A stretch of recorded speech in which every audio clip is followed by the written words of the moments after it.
Senior صحافی ہارون الرشید نے پاک فوج کے سابق D G ISI general Akhtar Abdur Rahman کے خلاف سوئس لیکس میں واضح حقائق کو ہی غلط قرار دے دیا ہے۔ 92 نیوز کے ایک پروگرام میں ہارون الرشید نے کہا کہ مرحوم جنرل اختر عبد الرحمان کے 40 سالہ کریئر میں کبھی ان پر کوئی الزام نہیں آیا۔ اب جہاں تک سوال ہے ان کے صاحبزادوں کا، تو وہ اپنا کاروبار کرتے ہیں۔ ہارون الرشید کا پروگرام کے دوران گفتگو کرتے ہوئے کہنا تھا کہ جنرل اختر عبد الرحمان کے بیٹے خود اپنے موقف کی وضاحت کر سکتے ہیں، لیکن پھر انہوں نے خود ہی یہ بیڑا اٹھایا اور شروع کیا سابق ڈی جی ISI کا دفاع۔ فرمانے لگے کہ جنرل اختر عبد الرحمان طویل عرصے تک پاک فوج کے ادارے ISI کے سربراہ رہے۔ ان کے زمانے میں ISI اصل میں ISI بنی۔ ان کا کہنا تھا کہ اب ISI کا شمار دنیا کی بہترین خفیہ ایجنسیوں میں ہوتا ہے۔ بعض ماہرین تو اسے اسرائیل کی موساد اور امریکی CIA سے بھی بہتر قرار دیتے ہیں۔ سینئر صحافی نے پھر بتایا کہ وہ اس معاملے میں اس قدر جذباتی اس لیے ہیں کہ انہوں نے جنرل اختر عبد الرحمان پر کتاب لکھی تھی۔ وہ کہتے ہیں کہ اسی لیے مجھے بھی شدید تنقید کا نشانہ بنایا جا رہا ہے۔ حقیقت یہ ہے کہ سابق ISI سربراہ کے پاس گنتی کے چند جوڑے تھے۔ انہوں نے اپنا پلاٹ بیچ کر اپنے بڑے صاحبزادے کو پڑھنے کے لیے بیرون ملک بھیجا۔ اسی بچے نے بعد میں اپنے دیگر بھائیوں کو باہر بلایا۔ یہ تو قطری خط سے بھی زیادہ مزیدار کہانی ہے۔ ہارون الرشید کا کہنا تھا کہ جنرل اختر عبد الرحمان کے صاحبزادے نے باہر سے تعلیم حاصل کر کے اپنا کاروبار شروع کیا اور دیگر بھائیوں کو کھڑا کیا۔ جب پاکستان میں نیشنلائزیشن کی گئی تو یہاں ایک سرمایہ دار جو جہانگیر ترین کے رشتہ دار تھے، انہوں نے کاروبار کے لیے جنرل اختر کے بیٹے کو رقم بھیجی۔ جی سر، سروس ٹیکس چاہیے، یہ لے لیں، آپ کے پیسے بچیں گے۔ زندگی بچانا زیادہ ضروری ہے۔ سروس کہاں ہے؟ سروس ہی دو۔ گرپ سروس جیسی تو فکر کیسی۔ لیکن اصل دکھ بھری داستان تو اس کے بعد آتی ہے۔ ہارون الرشید کا کہنا تھا کہ ہمایوں اختر اور ہارون اختر نے پڑھائی کے دوران ہوٹلوں میں کام کیا، وہاں برتن دھوئے اور اس سے حاصل رقم سے اپنا گزر اوقات کیا۔ ان لوگوں کے پاس تو وسائل تھے ہی نہیں۔ انہوں نے بتایا کہ جنرل اختر عبد الرحمان کے پاس اپنی گاڑی تک نہیں تھی۔ ان کا ایک مکان تھا جو انہوں نے اس وقت اسلام آباد میں تعمیر کیا جب کوئی بھی وہاں مکانات تعمیر کر سکتا تھا۔ اس وقت ان کے پاس بریگیڈیئر کا ہوتا تھا۔ پھر فرمایا کہ جنرل اختر عبد الرحمان ہمیشہ میڈیا سے دور رہے۔ وہ کبھی ٹی وی پر نہیں آئے، کبھی اخبار میں ان کے بارے میں کوئی چیز نہیں چھپی، حتیٰ کہ وہ تصویریں اتروانے سے بھی اجتناب کرتے تھے۔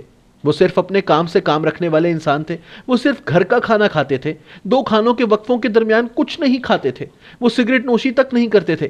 اگر ان کے پاس ملین ڈالرز کی رقم تھی تو وہ کس لیے تھی؟ ہم بتا دیتے ہیں کس لیے تھی۔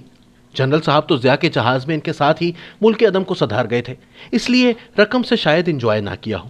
لیکن موصوف کے بیٹے ملک کے اعلیٰ ترین عہدوں پر رہے ہیں، ایڈوائزر رہے ہیں، وزیر رہے ہیں، پیپسی کولا انٹرنیشنل کے پاکستان میں مالک ہیں، شوگر ملز کے مالک ہیں، بہترین گاڑیاں چلاتے ہیں، شاندار گھروں میں رہتے ہیں۔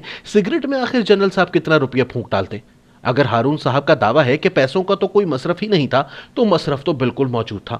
یہ الگ بات ہے کہ ہارون اختر اور ہمایوں اختر صاحب نے سب کچھ اپنے زور بازو سے بنایا ہو اور کرپشن کا ایک لقمہ حرام ان کے پیٹ میں نہ گیا ہو، لیکن سگریٹ نہ پینے والی دلیل کچھ بودی سی لگتی ہے۔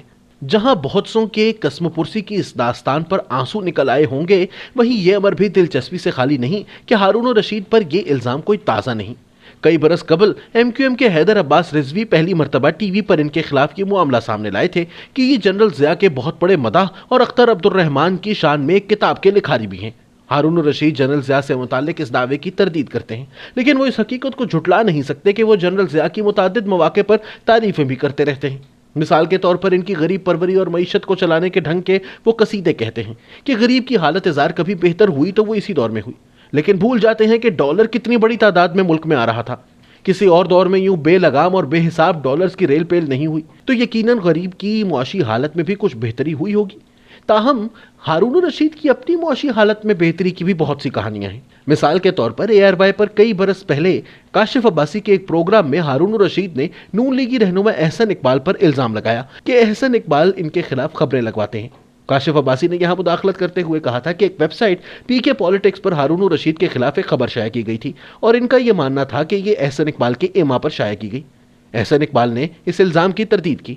انہوں نے کہا کہ اگر کسی ویب سائٹ نے ایک خبر لگا دی ہے کہ ان کو پلاٹ ملے اور کس کس دور میں ملے تو اس میں ہمارا کیا قصور ہے؟ اب یہاں یہ امر دلچسپی سے خالی نہیں کہ اس ویب سائٹ کی خبر کے مطابق ہارون الرشید کو 2 عدد پلاٹ حکومت کی جانب سے دیے گئے تھے، لیکن اس پروگرام میں ہارون الرشید نے کہا کہ لعنت ہے اس شخص پہ جس نے پلاٹ لیے ہوں، اور جھوٹے پر خدا کی لعنت، میں نے کوئی پلاٹ نہیں لیا۔ تاہم کچھ عرصے بعد اسی پروگرام میں ہارون الرشید نے پیپلز پارٹی کی مرحوم رہنما فوزیہ وہاب کے سوال پر جواب دیتے ہوئے کہا کہ مجھے کوئی پلاٹ حکومت سے نہیں ملا سوائے اس کے کہ سب صحافیوں کو پلاٹ ملا ہو اور اس میں مجھے بھی مل گیا ہو۔ ان کے مطابق انہوں نے کبھی اپلائی نہیں کیا۔ فوزیہ وہاب نے پوچھا کہ ملا تو ہے نا؟ اس پر ہارون صاحب کے پاس جواب محض یہ تھا کہ ان کو 3 پلاٹ ملے اور وہ تینوں پلاٹ انہوں نے بیچے کیونکہ ان کو ضرورت تھی، اور آج وہ اگر حکومت کہے تو تینوں پلاٹوں کی قیمت قسطوں میں ادا کرنے کے لیے تیار ہے۔ کاشف عباسی نے پوچھا حکومت کیوں کہے آپ دے دیں وہ رقم؟